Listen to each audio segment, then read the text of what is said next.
বাংলাদেশের মাটিতে Asia Pacific ইউনিভার্সিটির এক শিক্ষকের সাথে যা ঘটলো তা কোনোভাবেই মেনে নেওয়া যায় না ভাই।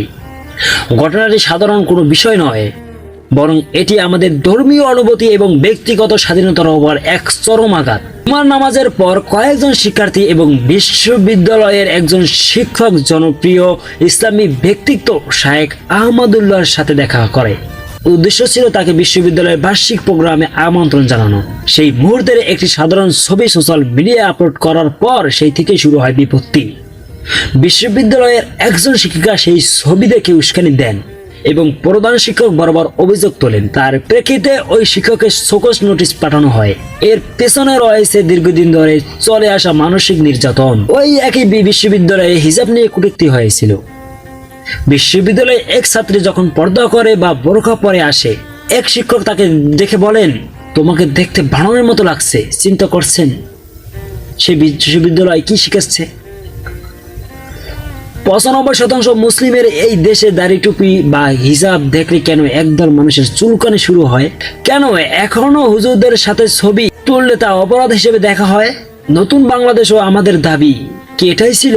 2024-এর আন্দোলনের মাধ্যমে আমরা যখন এক নতুন বৈষম্যহীন বাংলাদেশের স্বপ্ন দেখছি, তখন এমন পুরনো মানসিকতা আমাদের কাম্য নয়। একটা সময় ছিল যখন টুপি পাঞ্জাবি দেখলেই রাজাকার বলা হতো বা শিবির বলে জেলে আটকে দেওয়া ঢোকানো হতো। আজ দেশ স্বাধীন, আজ সবাই সত্য কথা বলতে পারে। আমার স্পষ্ট কথা ভাই, আমরা কোনো ধর্মের মধ্যে ভেদাভেদ চাই না। আমরা হিন্দু, মুসলিম, বৌদ্ধ, খ্রিস্টান সবাই দিন শেষে মানুষ এবং ভাই ভাই। যেই শিক্ষকরা ছাত্রীদের হিজাব নিয়ে অপমান করেন বা হুজুরের সাথে ছবি তুললে চাকরি থেকে তাকে বরখাস্ত করে দেন এবং চাকরি খাওয়ার হুমকি দেন, তাদের বিচার হতে হবে এই বাংলায়। শায়েখ আহমদুল্লাহ হুজুরকে দেশের কোটি কোটি মানুষ ভালোবাসে, কিন্তু ওই বিশ্ববিদ্যালয়ের নর্তকী ম্যাডাম শিক্ষিকারা তাকে ভালোবাসতে পারলো না।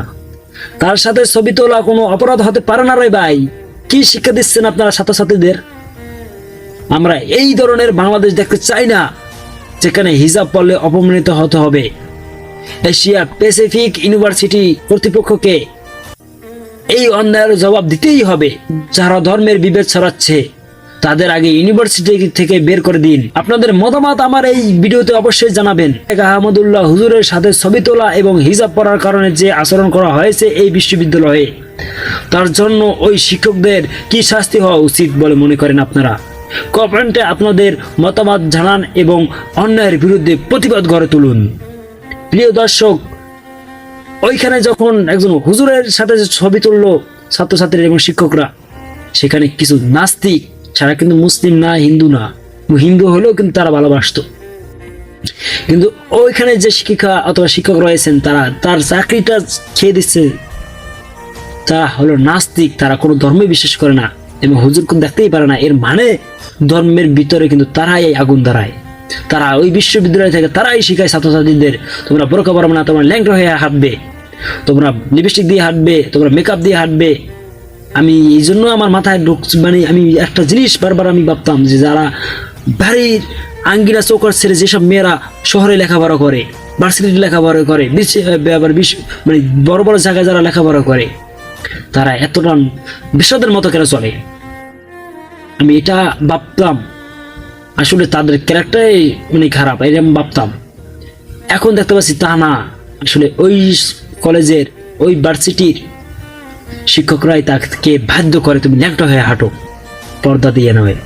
ভালো ভালো মেয়েরাও কিন্তু বোরকা পরে মানে নিজের মন মতো চলতে পারে না। তারা যখন ওই ল্যাংটা হয়ে চলার অভ্যস্ত হয়ে যায়, তখন তারা ল্যাংটা ভাবেই থাকে। তখন তারা মনে করে এটাই স্বাধীন। আরে ভাই, ধামরার সাথে ধামরি দিয়ে দেখছেন একবার? ধামরি গরু আর ধামরা গরু এক জায়গা দিয়ে দেখেন, পর্দা কাকে বলে, তখন বুঝবেন। প্রিয় দর্শক, ভিডিওটি ভালো লাগলে অবশ্যই চ্যানেলটি সাবস্ক্রাইব করে পাশে থাকবেন। ধন্যবাদ।